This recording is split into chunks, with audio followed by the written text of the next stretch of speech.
Good morning students.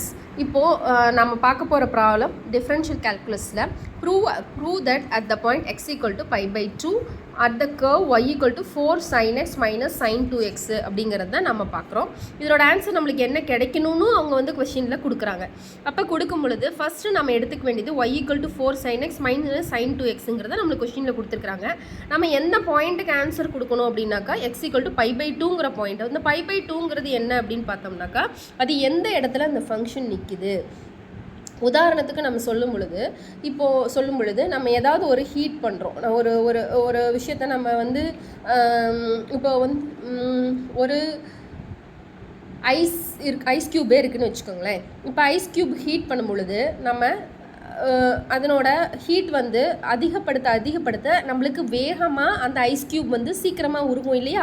அதே மாதிரி தான் இப்போ இங்கே இருக்கிற function 4 sin x minus sin 2xனா இப்போது x equal to pi by 2 இருக்கும் பொழுது அந்த ஃபங்க்ஷன் என்னவா மாறி நிற்கும் அப்படிங்கிறது தான் நம்மளோட ஆன்சர். இப்போ pi by 2க்கு மட்டும் நம்ம ஆன்சர் பண்ணால் போதுமானது. இப்போ y1 is equal to இப்போ இதை ஃபஸ்ட் டைம் டிஃப்ரென்ஷியேட் பண்ணும் பொழுது 4 sin x டிஃப்ரென்ஷியேட் பண்ணும்போது cos x minus sin 2x differentiate பண்ணும்போது 2 cos 2x மாறி நிற்குதுங்க. இப்போ இந்த ஃபங்க்ஷன் என்ன ஆயிருது? y1 is equal to 4 cos x minus 2 cos 2x. அடுத்தது அதாவது sin 2x டிஃப்ரென்ஷியேட் பண்ணால் cos 2x மட்டும் கிடைக்கும். திரும்பவும் இந்த 2x டிஃப்ரென்ஷியேட் பண்ணும் பொழுது நம்மளுக்கு 2 மட்டும் இங்கே வந்து நிற்கும். அப்போ டோட்டலாக 2 cos 2x நம்மளுக்கு கிடைக்கிது. நெக்ஸ்ட்டு இந்த எக்ஸுக்கு பதிலாக நம்ம என்ன சப்ஸ்டியூட் பண்ண போகிறோம்? கொஸ்டின் என்ன கொடுத்துருக்காங்க? pi by 2 சப்ஸ்டியூட் பண்ண சொல்லியிருக்காங்க. அப்போ எக்ஸுக்கு பதிலாக pi by 2 சப்ஸ்டியூட் பண்ணால் cos pi by 2 வேல்யூ என்னது? 0. அடுத்தது cos பையோட வேல்யூ என்னது? -1. டோட்டலாக y1 வேல்யூ என்னது? 2. Next second time differentiation. இந்த விஷயத்தை second time first time differentiate பண்ணால் நம்மளுக்கு இந்த வேல்யூ கிடைக்குது. அதே மாதிரி செகண்ட் டைம் டிஃப்ரென்ஷியேட் பண்ணணும். செகண்ட் டைம் டிஃப்ரென்ஷியேட் பண்ணும் பொழுது y2 equal to -4 sin x எப்படி கிடைக்குது அப்படின்னா cos x டிஃப்ரென்ஷியேட் பண்ணும்போது sin x differentiation of cos x equal to minus sin எக்ஸுங்கிறது தான் நம்மளோட வேல்யூ.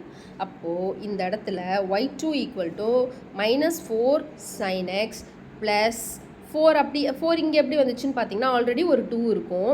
cos 2x டிஃப்ரென்ஷியேட் பண்ணும்போது என்ன ஆகும் அப்படின்னு பார்த்தோம்னா -sin 2x கிடைக்கும். ஆல்ரெடி ஒரு மைனஸ் இருக்குது இங்கே, அதனால் மைனஸ் இன்ட்டு மைனஸ் ப்ளஸ் ஆயிரும். ப்ளஸ் sin 2x கிடைக்கும்.